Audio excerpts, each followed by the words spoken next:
به نام الله بخشنده مهربان. السلام علیکم و رحمت الله و برکاته.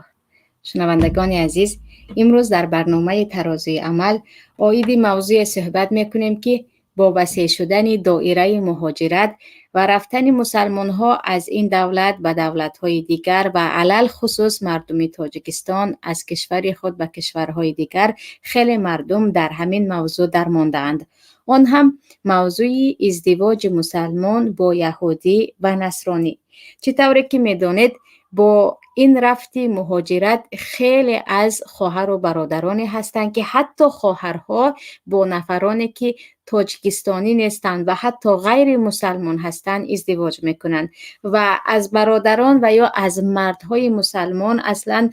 شمار ندارد نفرانی که با یهودی و یا نصرانی و یا حتی بت پرست و ملحد و نفرانی که عموما به خدا هستند ازدواج نکرده باشند. بیایید ببینیم که در شریعت این امر تا چه اندازه درست است و حلال است و خود عرف تاجیکی و در عائله مسلمان یک نفر تاجیک همسر یهودی داشتن و یا مسیحی داشتن، خواه زن باشد خواه مرد، تا چه اندازه تاثیرهای خود را میرساند و چطوری که گفتیم شاید به خاطر آن که به دست حجت و یا شهروندی دولتی دیگر را آوریم و یا به سبب آن که تنهاگی میکشیم و میخواهیم یک عائله بنیاد کنیم و یا اینکه برای آن که ما میخواهیم بردوام با یک نفر خارجی و یا اجنبی زندگی کنیم، بسیاری ها میروند و در روسیه و یا کشورهای دیگر ازدواج میکنند و اینجا جای تأسف در آن است که بعضی از مسئله های مربوط به ازدواج، آن هم ازدواج با زنی غیر مسلمان و یا مرد مسلمان، تا اندازه گناه کبیره رفته است و انسان اگرچه گوید این زنی من است و یا شوهر من است، او در یگان نکاح الان زندگی نمی کند، ولی مردم از این بخبر هستند. بیاید درباره زنهای مسلمان و ازدواج آنها با نفرانی که مسلمان نیستند اول کمی صحبت کنیم. چطوری که میدونیم حتی خواهران تاجیکی هستند که با نفرانی که از خطای هستند و کلا بت پرست هستند و سگخور هستند و مارخور هستند و چیزهای دیگر ازدواج کرده ایستادند و بعضی از خواهرهای دیگر هم هستند که با بهانه عاشقی و یا چیز دیگر با یک مرد روس و یا نفر دیگر ازدواج کرده ایستادند و این را همچون یک ننگ و همچون یک فخر تاجیکی بعضی ها در یوتیوب و یا جایهای دیگر دارند پهن میکنند که انا مرد روس با زن تاجیک ازدواج کرد، در حالی که همه میدانیم که در شریعت اسلام تا چه اندازه این چیز حرام و گناهی کبیره می باشد. زن مسلمان، هر نفری که ادعا دارد که من مسلمان هستم و من دین من اسلام است، نباید بجز مرد مسلمان به دیگر ادیان، اگرچه یهودی باشد، نصرانی باشد، اگرچه انسانی خیلی حلال خور و کارهای پاک داشته باشد، هم مادامی که او میگوید من مسلمان نیستم، با او ازدواج کردنش گناه کبیره و هیچ یک ازدواج و یا نکاح شرعی در آنها وجود ندارد. اگرچه پدر و مادر عروس با دستان خود نکاح کرده دهند هم، اگرچه در آنجا توی شود هم، در آنجا حجت و پاسپورت و چیزهای دیگر شود هم، مادامی که خود داماد مسلمان نیست و اسلام را قبول نکرد و گفت من در دین خود می ایستم و زن من مسلمان باشد هم قبول میکنم، این را بدانید که این نکاحی باطل می باشد و این با اجماع تمام علما و با آیت سوره بقره و البته که با حدیث پیامبر صلی الله علیه و سلم ثابت شده است که هیچ کس یگان نفر حق ندارد بگوید که نه، زن مسلمان آزاد است، او میتواند با یهودی، با نصرانی، با هر کسی که خواست ازدواج کند. این یک دموکراسی یا آزادی انتخاب است. هر کسی که مسلمان است این را باید اعتراف کند که آیت قرآن کریم ولا تنکحوا المشرکات حتی یؤمن ولا امة مؤمنة خیر من مشرکة ولو اعجبتکم ولا تنکحوا المشرکین حتی یؤمنوا ولا عبد مؤمن خیر من مشرک ولو اعجبکم. اینجا الله میگوید در این سوره بقره آیت 221 و هرگز شما ای مردها با زنهای مشرکه، زنهایی که بت پرست هستند، زنهایی که البته یهودی و نصرانی نیستند که در این باره کمی بعد صحبت میکنیم، ازدواج نکنید و حتی اگرچه کنیز باشد هم مسلمان باشد از یک مشرکه آزاد بهتر است و هرگز دختران خود را، خواهران خود را، هر زنی که در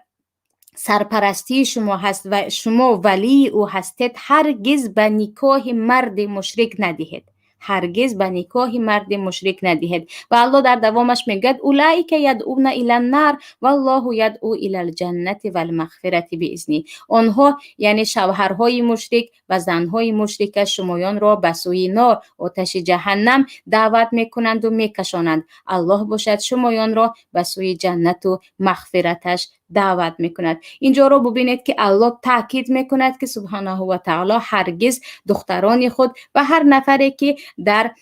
زیر دست شما همچون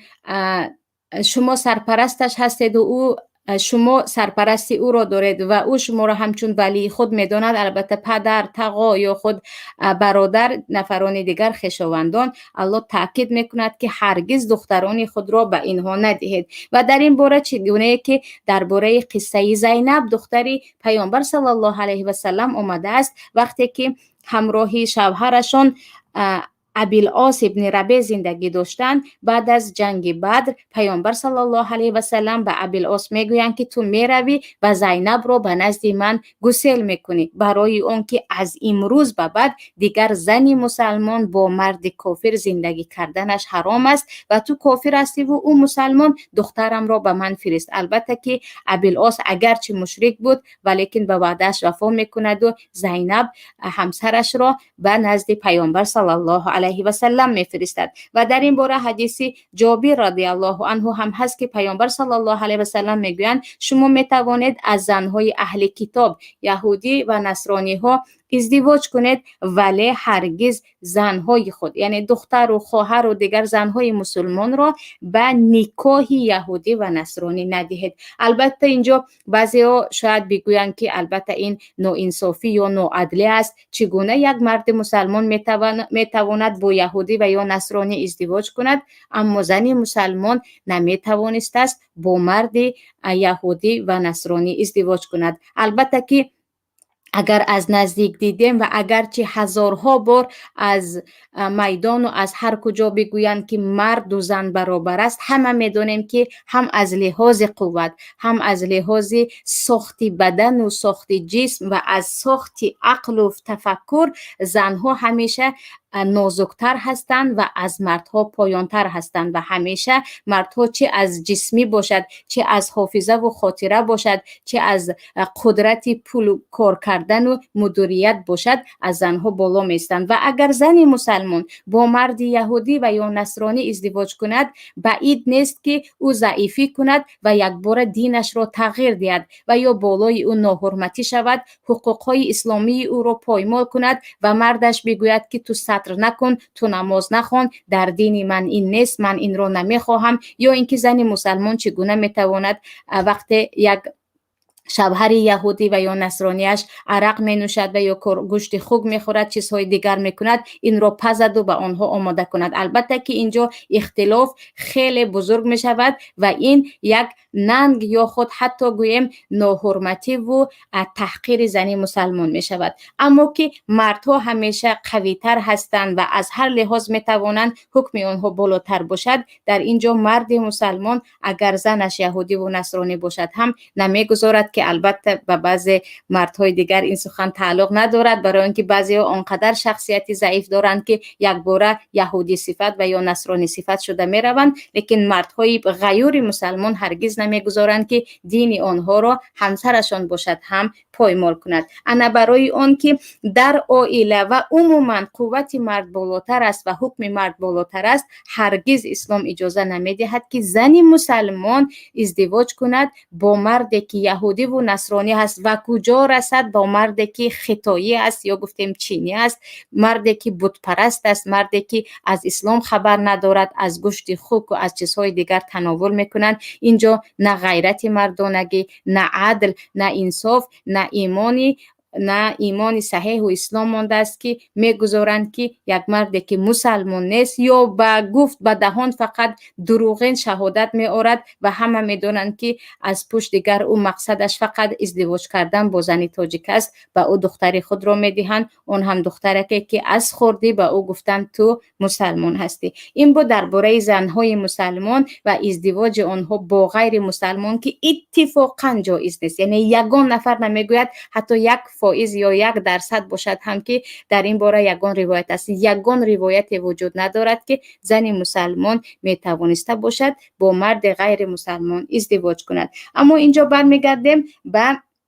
نکاح مردها. پیش از همه این رو هم باید بدانیم که مرد مسلمان با هر زنی که مشرک است، یعنی او نه یهودی هست نه نصرانی هست، بت پرست است یا اینکه آتش پرست است، یا هر زنی که به الحاد و به خدایی میگوید من کمونیسم، یعنی که ساخت کمونیسم در اعتقاد من است، من به وجود طبیعت و این چیزهایی که میبینم باور میکنم، به غیبیات باور نمیکنم و من به وجود نعوذ بالله بودن خدا یا پیامبران هیچ باوری ندارم، به یگان کتاب آسمانی باوری ندارم. با این گونه زنها 100%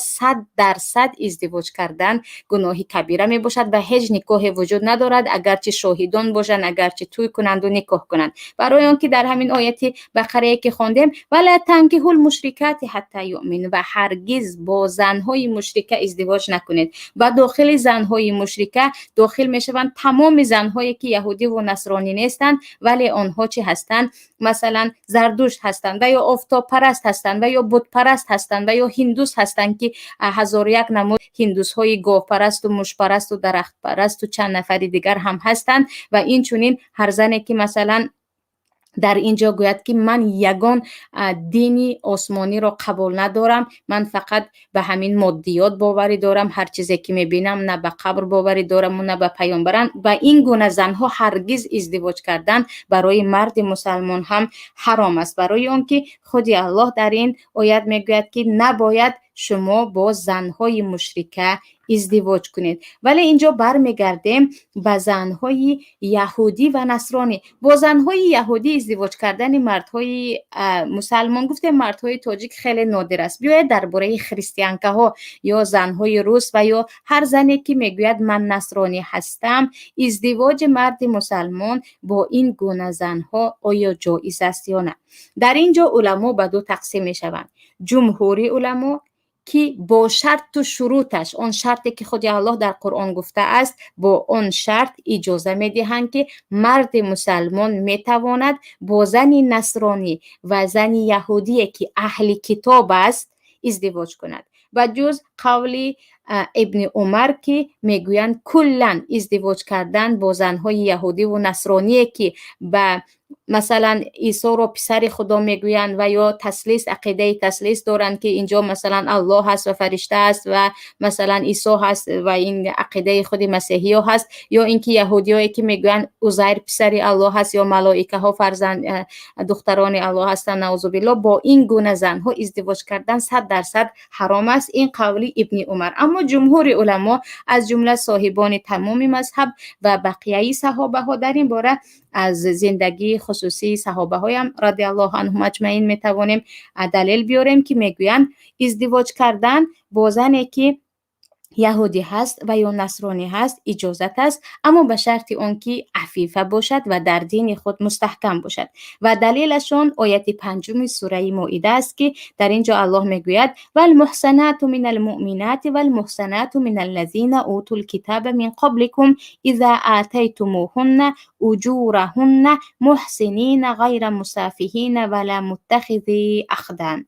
و برای شما ای مردهای مسلمان زنهای پاک دامن مؤمنه حلال است که به نکاح خود بگیرید. و این چنین برای شما ای مردهای مسلمان زنهای پاک دامنی اهل کتاب یهود و نصرانی، آنهایی که پیش از شما به آنها کتاب آسمانی داده شده بود، حلال است که آنها را به نکاحتان گیرید، اما به شرطی آن که محسنات باشند، عفیفه باشند، پاک دامن باشند. و اینجا این را ببینید که هر زنی که میگوید من نصرانی هستم اما پاک دامن نیست، و هیهات که در زمان امروزه مخصوصا در زندگی غرب و در خود روسیه دخترک مسیحی پاک دامن شاید از 100 تا 1 تا یا خود از 200 تا 2 تا پیدا شود که خیلی خیلی این گونه دخترکان کم است. برای آنها یگان عفت الان وجود ندارد، شرم و حیا، پدر و مادر و حتی به انجیل نگاه هم نمیکنند، نه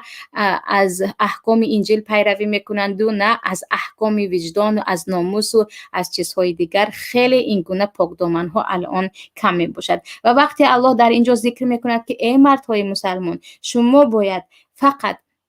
زنهای اهل کتاب برای شما حلال است، اما به شرط آنکه محسنه یعنی پاک دامن باشد. پاک دامن گفته کدام رو میگویند؟ این رو بدانید که اگر خود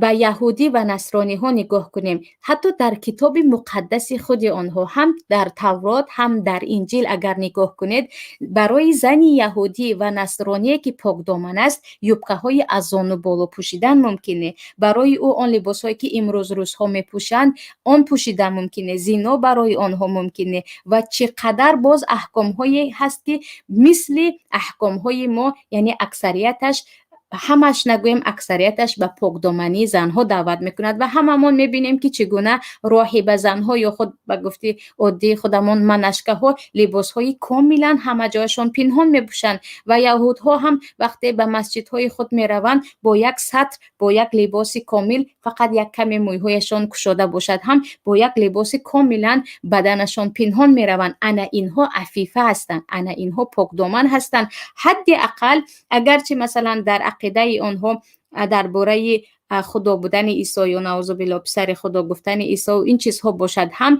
لیکن آنها از طرز لباس پوشی که در انجیل است و از آن احکام هایی که مثلا حرام بودن زنا، حرام بودن زنی مسلمان با مردهای بیگانه گشتن پیروی میکنند. اگر این گونه زنها باشد، یعنی زن دختره که مسیحیه که لباس هایش از آن بالا نیست، دیگر لباس هایش شرعی هست، شرعی خودشون باشد هم، اگر بینید خیلی به لباس های مسلمان ها مانندی دارد و از این میتوانیم ببینیم که پیش از اتحاد سوویتی چگونه آنها لباس ها داشتند تا حاضر در مثلا حتی لباس های مادر پوشکین و دیگر بعضی از شاعر و نویسندگان خود روس میبینید که مادران آنها چگونه لباس های با حشمت و پنهان، یعنی بدن وشان را پنهان میکرده میپوشیدن. انا این گونه زنها برای مرد مسلمان حلال است، اما ازدواج کردن با زنی که با نام مسیحی است و از یگان انجیل پیروی نمی کند، از دینش چیزی را نمی داند بجز اینکه او می داند که خوردنی مشروبات مست کننده حلال است و چی طوری که خواست لباس می پوشد، کجایی که خواست می رود، با کدام مردی که خواست رابطه پیدا می کند و این دوستی کودکی من است، این پسر عموی من است، این دوستی مادر من فرزندش است، گویان با آنها به یگان مشکلی مثلا رابطه های رفت و آمد دارد و بالای شوهرش هم فیقان میزند که من در دین خود هستم، تو در دین خود هستی. بدانید که این گونه ازدواج و این گونه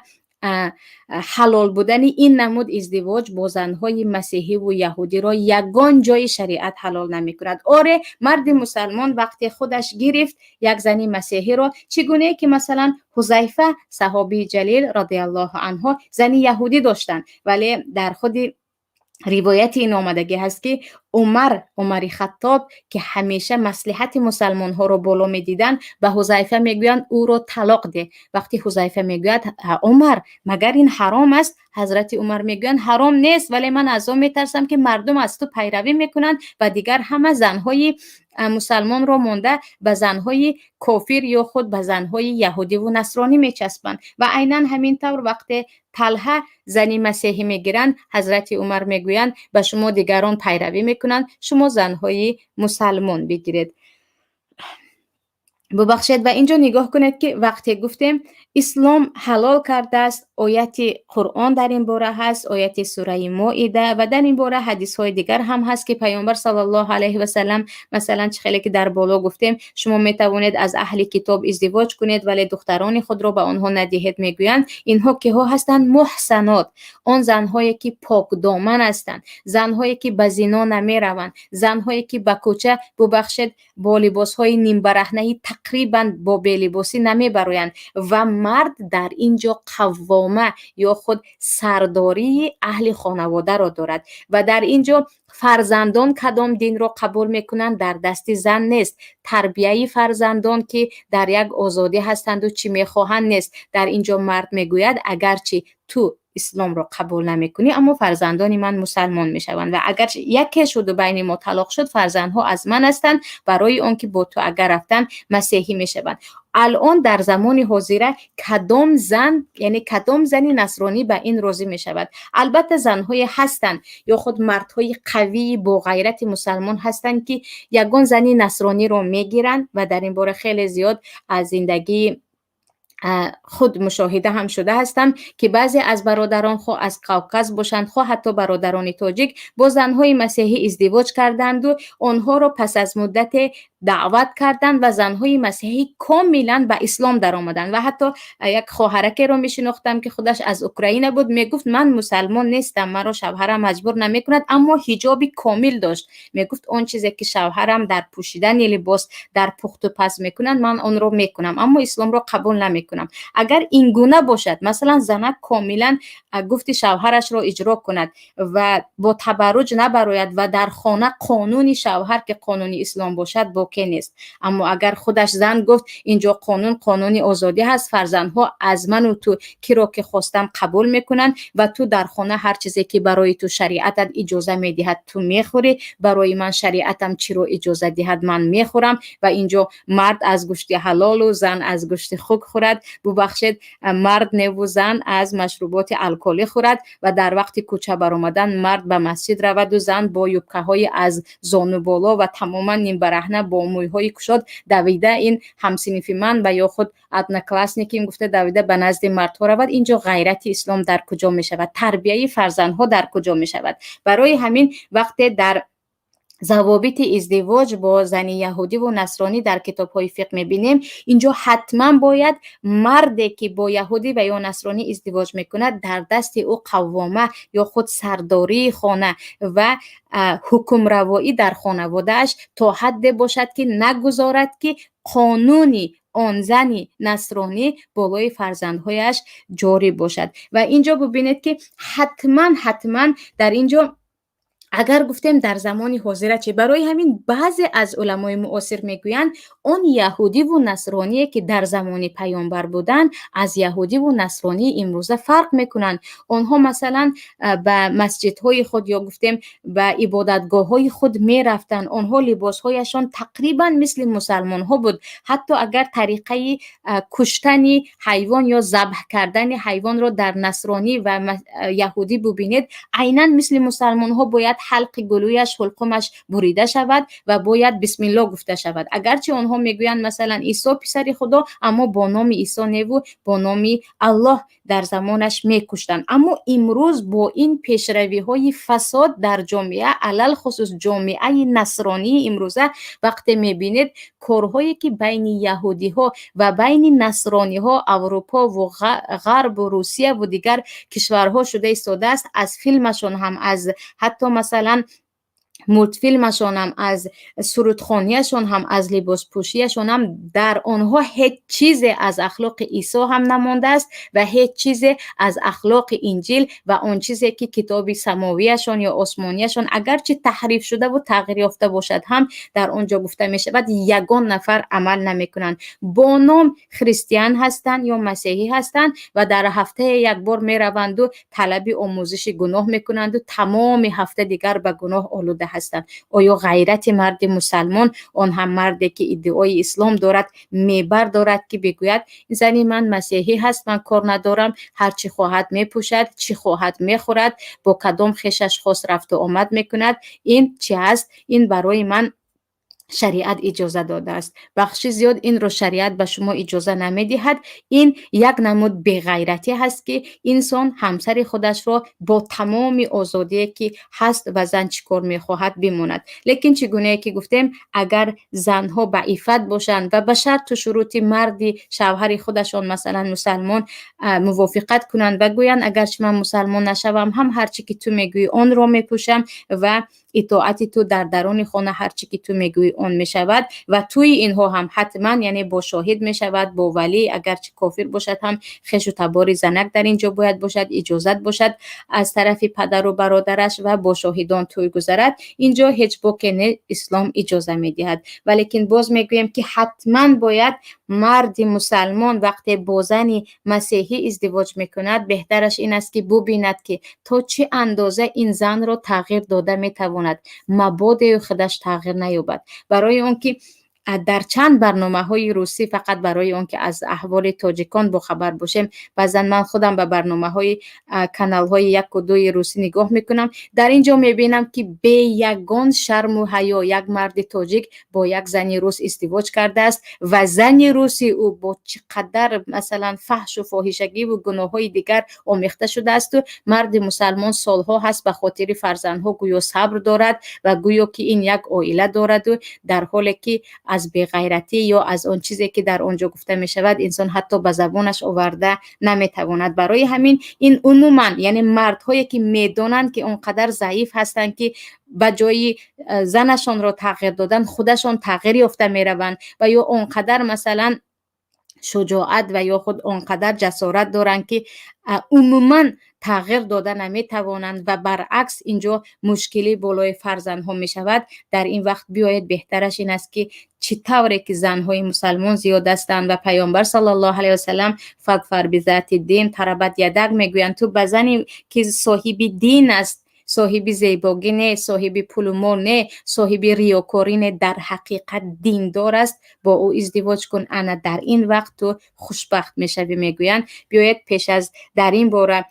فکر کنیم که تا چه اندازه ما میتوانیم یک زنی روس را یا یک زنی مسیحی و یا یهودی را تغییر داده میتوانیم و آن زن تا چه اندازه پاک دامن است که الان در شرایط امروز خیلی کم است و البته که خیلی که گفتم یک زنی نصرانی را گرفته و او با لباس های نیم برهنه در دستش فرزندی شما همراهی او میگردید و فخر هم دارد که زنی من روس است. این یک بی‌غیرتی 100% است که مرد مسلمان با یک زنی که تقریبا یعنی احوالش خیلی گفتیم از اخلاق و چه اخلاق اسلامی باشد چه اخلاق مسیحی باشد تماما برآمده است میگردد و باز میگوید این همسری شرعی من میباشد. اما به هر حال چطوری که یعنی یگان نفر حق ندارد اون چیزی که در آیت آمده است در زندگی پیامبر صلی الله علیه و سلم از حدیث پیامبر آمده است رد کند. آیت ثابت است و جمهور علما اتفاق هستند که به جز قول عمر ابن عبدالله ابن عمر ببخشید و بعضی از صحابه ها که با زن نصرانی و یهودی اگر آنها موحده نیستند و یا خود مشرکه هستند تثلیث دارند و چیز دیگر ازدواج نکنید. اما جمهور علما تمام صاحبان 4 مذهب اتفاق هستند و قول اکثریت صحابی ها که زنی مسیحی و یهودی میتواند همسر مرد مسلمان باشد، اما به شرطی که الله در قرآن گفت محسنات باشند، پاک دامن باشد، عفیفه باشد، یعنی هر چیزی که در دینش حرام است به آن رعایت کند، حلال است به آن رعایت کند، نه از جمله آنهای باشد که با دهان مسیحی است و دیگر هیچ چیزی در آن از مسیحیت وجود ندارد. و اینجا عزیزان چه خیلی که میدونیم اگرچه میگوییم مثلا روسیه مثلا 90% همش مسیحی هست، اروپا مثلا 94% همه مسیحی هستند، اما وقتی پرسجو میکنید 50% آنها ملحد است، یعنی آنهایی هستند که میگن من به یگان دین اطاعت نمیکنم، من آزادی کامل دارم، انا برای همین من چی میکنم، من نه از انجیل پیروی میکنم و نه از چیزی دیگر. اینها مشرکی کامل یا ملحد هستند که با اینها به یگان راه ازدواج کردن جایز نمی باشد. این بود عزیزان درباره ازدواج مرد مسلمان با زن یهودی و نصرانی و شرط و شروط هایی که علما در اینجا ذکر کردن و درباره خود آیت که شرطش را خود الله بیان میکند. باید باز فکر کنیم که در زمان امروزه آیا در همین کوچه های روسیه، در کوچه های اوکراین، در اروپا، در هر جایی که مسیحی نشین باشد، آیا یک زنی عفیفه رو دیده میتوانید؟ از 1000 تا یک تاش رو میبینید اون هم در وقتی در سرکف بودن یا عبادتگاه خودشون بودن، یا اینکه در حالت‌هایی که در حقیقت و کل دنیا رو ترک کرده است و دیگر با عبادت پروردگار خودش مشغول است. اما اون مسیحی زن‌هایی که در کوچه می‌بینیم که از مسیحیتشون یگانه در هفته، در ماه، در سال رفته بخشش پرسیدن از پاپ و دیگر از رهبانایی که در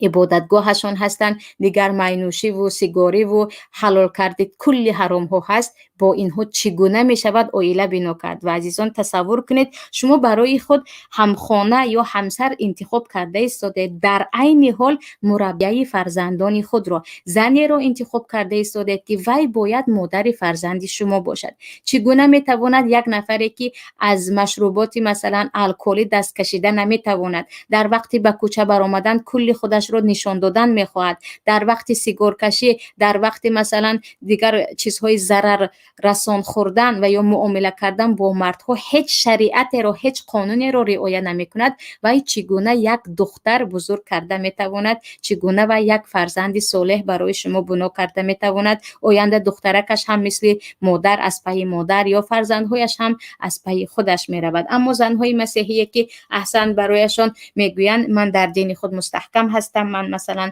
یوبکه های کوتاه نمی پوشم و من این سپیرتنو یا گفتیم مشروبات الکلی رو برای اون که ضررناک به جسمم است، برای کودکم هست، اگرچه در دینم حلال باشد هم نمیخورم و قانون شوهرم در خانه من همیشه مثلا حکم میکند. البته با این زنها میتوانید یک عائله سالم پیدا کنید، اما این گونه زنها خیلی کم هستند، اما هستند. اگر گفتگو کنید هستند که در این باره یک چند قصه ها درباره زنهای مسیحی که با شوهری مسلمان خود خوشبخت هستند و اگرچه مسلمان نشدن قانون شوهر رو فقط به خاطر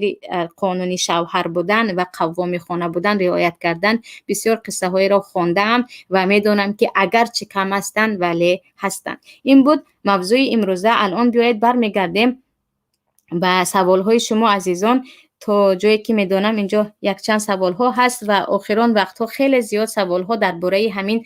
زنی مسیحی داشتن و یا زنی نصرانی و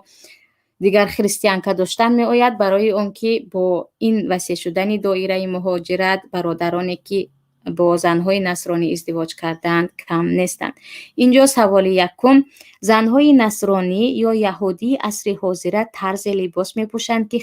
غیر قابل قبول است، مگر اجازه است با زنی خریستیانی که طلبات اسلامی را رعایت نمی کند؟ البته در رفت برنامه در این باره گفتم که خود الله می گوید والمحصنات من الذین اوتوا الکتاب من قبلکم، برای شما زنهای اهل کتابی که عفیفه و پاک دامن باشند حلال هستند. از کجا می توانیم بگوییم که زنی که یوبکه هایش از زانویش بالا است و تقریبا برهنه است و او مرد نامحرم که هست، مرد محرم که است نمیداند، بگوییم این پاک دامن است، با این می توانید ازدواج کنید؟ انا برای همین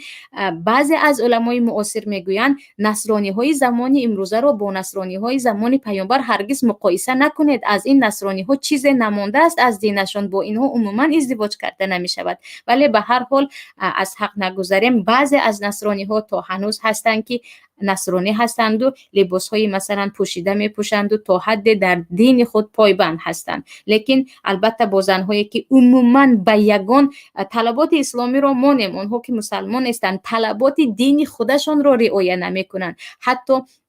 از شرم و حیای مادری، فرزندی، وجدان انسانیت ندارند که همه چیزی حرام را میتوانند برای کیف خودشان و یا لذت خودشان حلال کنند. البته با این گونه زن چگونه میتواند یک مرد غیور مسلمان، اون هم برادر تاجیک، ازدواج کند و با او عائله بنا کند و از او فرزنددار شود؟ سوال دیگر، در دور پیامبر نیز نصرانی ها به الله شرک می آوردند، اما اسلام با وجود این ازدواج با زن نصرانی را اجازت داده است. و این چی میگوید؟ البته به این من میگویم که کلی علما هم این را میگویند. تمام علما اتفاق هستند که در زمان پیامبر صلی الله علیه و سلم هم نصرانی ها ثالث و ثلاثه میگفتند، یعنی به تثلیث باوری داشتند و نصرانی ها یا یهودی ها در آنجا عزیر ابن الله، عزیر پسر الله میگفت. به همین حال باشد هم آنها رو الله اهل کتاب گفت و ازدواج آنها رو حلال کرد و به این جمهور علما هستند و جز بعضی از صحابه ها مثل ابن عمر و بعضی از صحابه های دیگر رضی الله عنهم که میگویند نه اینها مشرکی 100% هستند اگر اینها نصرانی حقیقی باشند، یعنی اگر گویند که عیسی پیامبر است، الله مثلا پروردگار یکتا است، سپس با آنها ازدواج کنید. اما به هر حال جمهور علما چیزی که میگویند آن را میگویم، یعنی اگرچه آنها مشرک باشند هم، یعنی به الله فرزند نسبت یا نعوذ بالله یا چیز دیگر ازدواج کردن با زن نصرانی حلال است، به شرطی آنکه پاکدامن باشد و قوامت و سرداری در عائله در دست شوهر باشد و این عقیده جمهور علما در تمام کتاب ها میتوانید از مذهب امام ابو حنیفه رحمت الله علیه شروع کرده در دیگر مذهب ها هم پیدا کنید. سوال دیگر: اپا جان، همین دختران حاضره مسلمان خودشان مسلمان میگیرند، نه نماز میخوانند، نه روزه میگیرند، نه سطر دارند، نه گفته خودتان عفت دارند، نه سواد دارند. چیم اینها مگر نصرانی با عفت گبدرا با عفتی گبدرا رو گوییم به زنی گرفتن خوب نیست. البته که این گونه مسلمان ها هم خیلی زیاد هستند. حتی همین در تاجیکستان خودمان یک نگاه میکنیم به یوتیوب، یک نگاه میکنیم به دخترکان 17 ساله و 18 ساله مکتب. آخر نفری که این سوال رو داده چیکار کنیم که حکومت امروزه سعی و کوشش دارد که تا توان دختران ما را به عفت کند، به جای آنکه به آنها تعلیم و تدریس دهند، به آنها به مسجد روید، در آنجا عبادت کنید، به نزد یگان نفری مثلا خانم علمدار روید گفتن و دستشان گلدسته میدهند و اطلس میپوشانند و به مرشرافکه میبرند و به رقص بازی شروع میکنند. یعنی دخترکی که امروز در تاجیکستان رقص میکند هزارها بار قدر او و حتی نرخ کار او بالاتر است از دخترکی که سطر دارد و یک معلمه است و یا یگان کار دیگر. یعنی مجبور کردن دخترک ها به همین رقص و بازی و پوشیدن یک لباسی که با نام ملی است در اصل کفر است و کوتاه است و تنگ است و یک بیزنس اطلس فروشان دیگر است، اینها همش کشانیدن و به عفتی است. و البته که اگر شما میدانید که این زنی مسلمان میگوید اما از اسلام هیچ درکی ندارد، یگان قانون اسلام را پیروی نمی کند و برابر او یک زنکی با عفت نصرانی هست که از دینش پیروی می کند و با شما اتفاق می کند که قانون تو می شود در خانه، اگرچه من اسلام را قبول نکنم اما قانونای شوهرم را قبول دارم. در اینجا میگیم البته منطقاً اینجا جایز است، ولیکن برابر این نباید ناانصافی کنیم و یا بی‌عدالتی کنیم. البته کم نیستند خواهرکانی که با سطر خود در خانه خود در نزد پدر و مادر خود هستند و آنها نه با رقص و نه با کارهای دیگر مشغول هستند. اگر کفت و کاف کردید البته که پیدا میکنید. اینجا سوال دیگر: من بعد جدا شوی از عائله تاجیکم در مهاجرت زنی روس گرفتم. راستی گپ اول نکاح نکرده بودیم،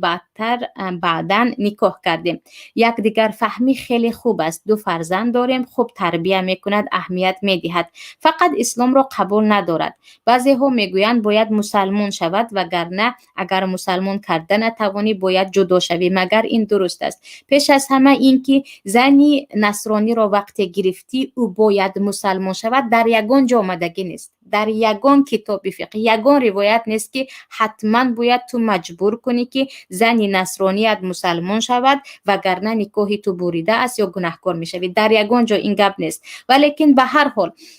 این را باید بدانیم که هر زنی که نصرانی هست یا غیر مسلمان است البته در کودکی تربیه خیلی خوب میدهند به فرزندها. مثلا زنهای روز در وقت خواب کودک، خورانیدن کودک، لباس کودک، چگونه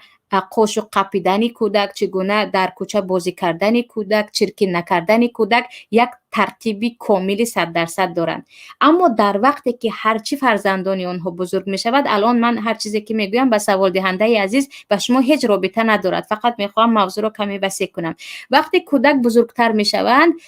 اونها دیگر آزادی رو به فرزند دادن میگیرند. مثلا میگویند الکی 14 سال است، 15 سال است، کار ندار، او اختیار دارد چی رو که خواهد کند، الکی او بزرگ است و او مثلا در این کارهایش رابطه نداشته باش. برای همین وقتی میبینیم در باغچه‌های بچگانه و یا در وقت خردسالی تربیه کودک‌های روز از دیگر کودکای تاجیک و یا مسلمان فرقشان در آداب و تربیت تماما دیگر است. اما وقتی که به سن نورسی رسیدن دیگر به رسوا شدن شروع میکنند، برای اون که پدر و مادر در بالا به آنها آزادی میدهد و معنویات یا خود از حلال و حرام رو تقریبا نمیفهموند. به هر حال الان زن شما مسیحی باشد و انسانی خوب باشد، یعنی اون چیزی که شما میگوید از حلال و حرام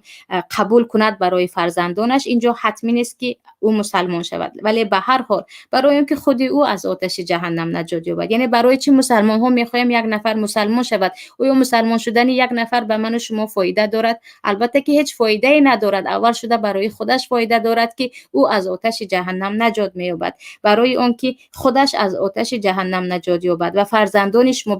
برابری تربیت خوب، آداب انسانی یاد گرفتن، آداب اسلامی هم یاد گیرن. به هر حال دعوتش کنید که اجر این از دنیا و یعنی از کل دنیا برای شما بالاتر است اگر وقتی یک نفر در دست شما مسلمان می شود و خوش به حال برادرانی که ازدواج می کنند و با اون حکمت خود همسر خود را به اسلام دعوت می کنند. سوال دیگر: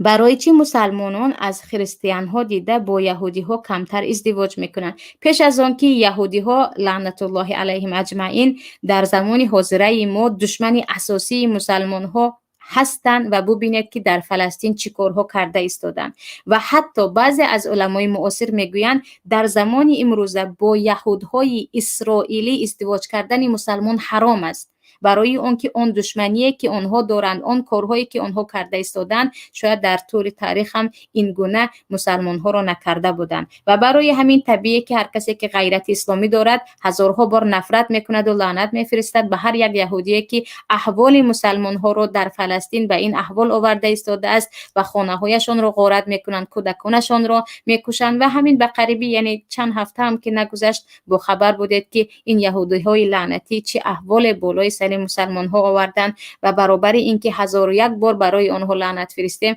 البته میگوییم 1001 ننگ باد برای تمام حکم های مسلمان که در جای خود خواب هستند و هیچ چاره برای مردم مظلوم فلسطین نمیبینند.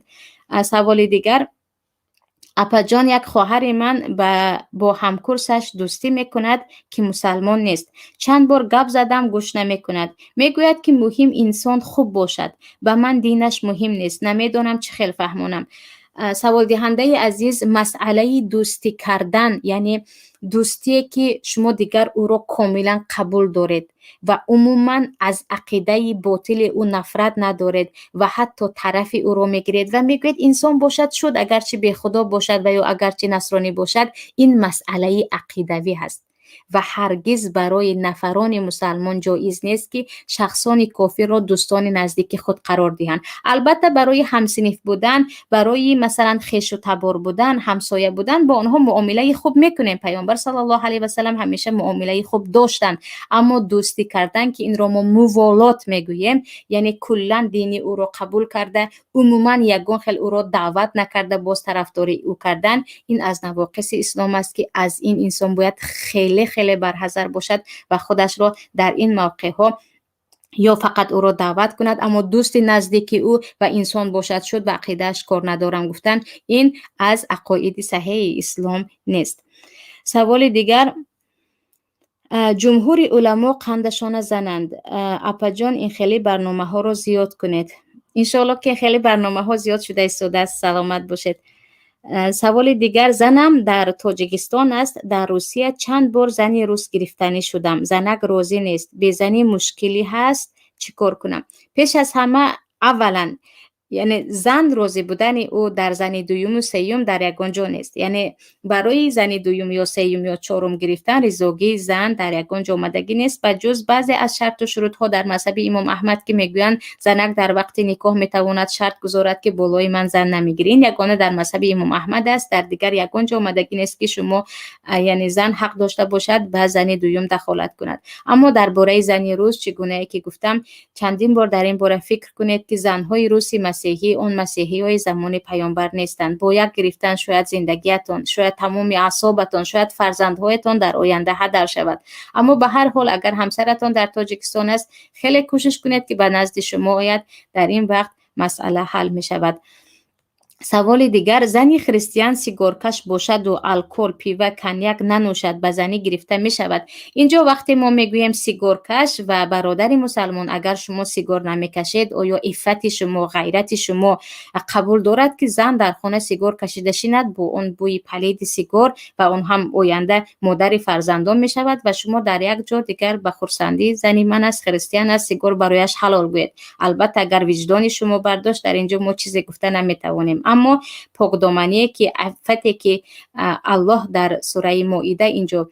شرط گذاشته است، اون پیروی کردن البته از پاکدامنی اساسی یعنی دور بودن از زنا و از مقدمه های زنا و پیروی کردن از قانون های خود شریعتش می باشد. سوال دیگر، آیا جوانی بینماز با دختری بینماز ازدواج کند نکاحشان درست است یا نه؟ پیش از همه درباره بینماز، همه بینماز رو ما کافر گفته نمیتوانیم. انسان زمانی که نماز فرض نیست یا فرض باشدم این برای من نیست میگوید، یعنی فرضیت نماز رو انکار میکند و یک نفر به او گوید هم که نماز فرض است، در ما آیت قرآن است، حدیث پیامبر است، قبول ندارد، انا اینجا او 100% از دین خارج می شود. عموما هر چیزی که در دین آشکارا حلال بودنش و یا حرام بودنش و یا فرض بودنش و یا سنت است و همه میدونیم آشکار است و یک نفر آن رو دیده و دانسته این کار میکند، او از دین خارج میشود، چی نماز باشد چیزی دیگر. اما نفرانی که از روی تنبلی نماز نمیخوانند، چی دختر چی پسر، در نزد جمهور علما بجز مذهب امام احمد که اکثریت نفرانی که الان ادعای مثلا این کفر و آن کفر میگویند اساسا از مذهب امام احمد پیروی میکنند، در نزد جمهور بقیه علما حتی امام شافعی که استاد امام احمد هستند میگویند نفری که از روی تنبلی نماز نمیخواند او کافر نیست و اگر اینها از روی تنبلی نماز نخوانند البته که نکاحشان صحیح است اما گناهگار هستند، اون هم در گناه کبیره و حتی در نزد جمهور علما سبحان الله نفرانی بی نماز رو اول حبس کرده می شود، اگر توبه کرده به نماز برنگردن حتی حکمشون خیلی شدید است. برای همین حتما باید توبه کنند و به نماز برگردن. اما نکاحتون نیست برای اون که به نماز هستید گفتن نمیتوانیم، برای اینکه خلاف قول جمهور می باشد. سوال دیگر، به زنی مسیحی وقتی نکاح کردن مهر تعیین کردن لازم است؟ البته که زنی مسیحی برابر این که همسر شما می شود او هم مهر خودش را دارد. برای همین الله می گوید والمحصنات من الذین اوتوا الکتاب من قبلکم اذا آتیتموهن اجورهن، و برای شما زنهای مسیحی که پیش از شما اهل کتاب یعنی به آنها کتاب داده شد حلال هستند به شرط آن که به آنها مهرهایشان را دهید. زنی مسیحی نیز مهر دارد و به اتفاق جمهور علما حتما باید ولیش رضاگی دهد، اگر ولی نباشد حاکم یا نفرانی که مثلا دیگر زکس کردن یا عقد نکاح بستن را مسئولیت دارند و این چونین اینجا باید شاهد باشد، یعنی زنی مسیحی رو به یگان ولی و به یگان مهر نمیگیرد، حتما او هم مهر خودش رو دارد و این را خودی آیت قرآن برای مردها فرض میگرداند. برابر زن مسلمان مهر داشتن، زنی مسیحی نیست مهر دارد ولیکن مقدار مهر انشالله در این باره باز یگان موضوع صحبت میکنیم. به یک دولت نگاه کرده از دولتی دیگر، به یک نفر نگاه کرده از نفری دیگر، به شرایط نگاه کرده از شرایطی دیگر فرق میکند. کمترین مهر میتواند یعنی ارزان ترین یگان چیز حتی یک انگشتری آهنین باشد، زیادترینش حتی به وزن یک قنطار یا گفتیم 20 کیلو و 30 کیلو طلا باشد که در این باره انشالله مقدار مهر و مهر زنی تاجیکی بیچاره که تقریبا وجود ندارد انشالله یک برنامه دیگر حتما پیشکش شما عزیزان میکنیم. سوال دیگر، اگر همسری مسیحی خواهد که سرکاو رود باید شوهر مسلمانش اجازه دهد یا نه؟ حتما در اینجا اجازه میدهد. یعنی سرکاو رفتن در اینجا به اخلاق خود کودکان، البته کودکان رو نمیبرد، این رو بدانید. یعنی اگر زن تنها سرکاف میرم گوید یا به عبادتگاهش میروم گوید یا انجیل میخوانم گوید، اینجا شوهر نباید او را منع کند. اما اون چیزی که مثلا می نوشیدن، سیگار کشیدن، گوشت خوک خوردن، چیزهایی که برای مرد مسلمان حرام است در خانه، اینها رو بکردن حق ندارد. ولیکن فرزندان رو به سرکاف میبرم گفتن حق ندارد، برای اون که مرد باید فرزندانش را مسلمان کلام کند و اگر او داند که زنش قوی تر است و فرزندان او مسیحی می شوند، در این وقت مرد گناهکار می شود. اما مسیحی را در یگان جا آمدگی نیست که وقتی مسیحی پاک دامنی که اون شرط و شروطی که گفتیم شما نصیب شما شد، در آنجا هرگز او را انجیل نخوان یا به سرکف نرو نمیگوید، لیکن اون قانون هایی که در خانه هست مثل حلال های اسلام را خوردن و احکام قانون های اخلاقی اسلام را رعایت کردن، اینجا باید شوهر در خانه جاری کند، وگرنه فرزندهایش ضایع می شود و خود هم گناهکار می شود. سوال دیگر: همون دختر تاجیک از روز گرفتگی تربیت نکنی از مسیحی ده از جهود می گذراند. زفیسید از پدر و مادر، دختر پدر و مادر پسر و از خود تو وابسته است، همین طور است؟ یعنی البته که اینجا از سوال کننده کاش یکم با ترتیب بنویسید، برای اینکه کمی با مشکلی خوندم. گفتنی هستند که دخترای تاجیک خودمون هم اگر پدر و مادر با اخلاق اسلامی یا خود با عقیده اسلامی بزرگ نکنن، از یهود و نصرانی میگذرد. این 100% است. برای همین در این باره حدیث ثابت پیامبر صلی الله علیه و سلم که هر یک کودک با فطرت اسلامی یعنی با فطرت یکتاپرستی تولد می شود. این پدر و مادر هستند که او را یهودی میکنن و یا نصرانی میکنن و یا مجوسی میکنن. برای همین حتما امروز وقتی میبینید که فرزند از حرام و حلال خبر ندارد، فرزند فیلم هندی میبیند و خود را به هندی ها مانند میکند، یک طرز سلام دادن، یک طرز تشکر کردن، فرزند دیگر طرز لباس پوشیش عموما از اروپا و روس ها فرق نمی کند. اول شده مسئولیت بالای پدر و مادر است و سپس هر شوهری که مثلا این گونه دخترک ها را به ازدواج میگیرد حتما باید از پی تربیت همسرش باشد، برای آنکه قو انفسکم و اهلیکم نارا، این امر پروردگار است که برابر خودتان فرزندان خودتان را هم از آتش جهنم نجات دهید. سوال دیگر: مرد مسلمان با زن مسیحی ازدواج کند و دین اسلام را قبول نکند و از دنیا گذرد، گناهش در گردن شوهر است یا نه؟ سوال کننده عزیز، ما گفتیم که در یگان جا آمدگی نیست که وقتی تو زنی با عفت پاک دامن مسیحی رو گرفتی، بالای تو فرض است که او رو مسلمان کنی. او مسلمان نشد، او در دینش بود و مرد، 20 سال گذشت، 30 سال گذشت، او موافق دین خودش جزایش رو در قیامت میبیند که او از اهل نار است. یعنی بعد از آمدن پیامبر صلی الله علیه و سلم به یگان از یهودی و نصرانی ها هیچ شانسی داخل شدن به جنت نیست مگر اینکه ایمان آورند، مسلمان شوند. البته در اینجا اگر این مسلمان نشد، حیات برای خودش شوهر هیچ گناهکار نمی شود، برای اون که واجبیت شوهر این نیست که او را مسلمان کند. واجبیت شوهر این است که قانون خانه از با قانون اسلام رود، نه قانون مسیحی. فرزندان با قانون اسلام بزرگ شوند و فرزندان اول شده پدر را اطاعت کنند، نه مادری مسیحی را. و این بود عزیزان برنامه امروزه ما درباره ازدواج مسلمان با یهودی و نصرانی، و این چنین گفته گذاشتیم درباره ازدواج دختر مسلمان با نفرانی که مسلمان نیستند. و باز خاطررسانی میکنیم وقتی که ازدواج کردنی هستید، وقتی که به سرتان نکاح با یک زنی مسیحی رسید، اون هم نکاح های جدی، نکاح هایی که به خاطر دکومنت است، به خاطر حجت است، تا چه اندازه جایز است، تا چه اندازه نه، در حالت های ضرورت چی می شود، غیر ضرورت چی می شود، این یک مسئله دیگر است که حتما باید در یکی از برنامه های ترازوی عمل نکاح به خاطر حجت در این باره با هم صحبت میکنیم. ولی وقتی شما به خاطر زندگی بردوام، به خاطر در حقیقت من ازدواج میکنم با این زن صاحب فرزند میشم یا اینکه من این زن به من معقول شد و من او رو میگیرم میگوید، حتما باید به این آیت، به محتوای آیت نگاه کنید که باید محسنه باشد، یعنی باید عفیفه باشد و بدونید که شخصیت شما کی است، شخصیت آن زن کی است، آیا او اطاعت شما رو میکند و یا اینکه خانواده شما رو پر از قانونهای کفر میکند و در خانواده شما از گوشت خوک و از عرق و از سیگار و از خیش و تبار و مردهای نامحرم پر میکند و میگوید اینجا دموکراتیه و یا خود آزادی هست، تو در دینت هستی، من در دینم هستم. این بود عزیزان درباره برنامه امروزه. تا برنامه های دیگر در پناه الله باشید. الله همیشه یار و مددگار شما باشد در هر کجا هم که باشید و زنده و سلامت. انشاءالله در برنامه های آینده با هم وا میخوریم و اشتراک کردن در کانال های ما و پیگیری برنامه های ما و دستگیری کردن ما رو هم فراموش نسازید. السلام علیکم و رحمت الله و برکاته.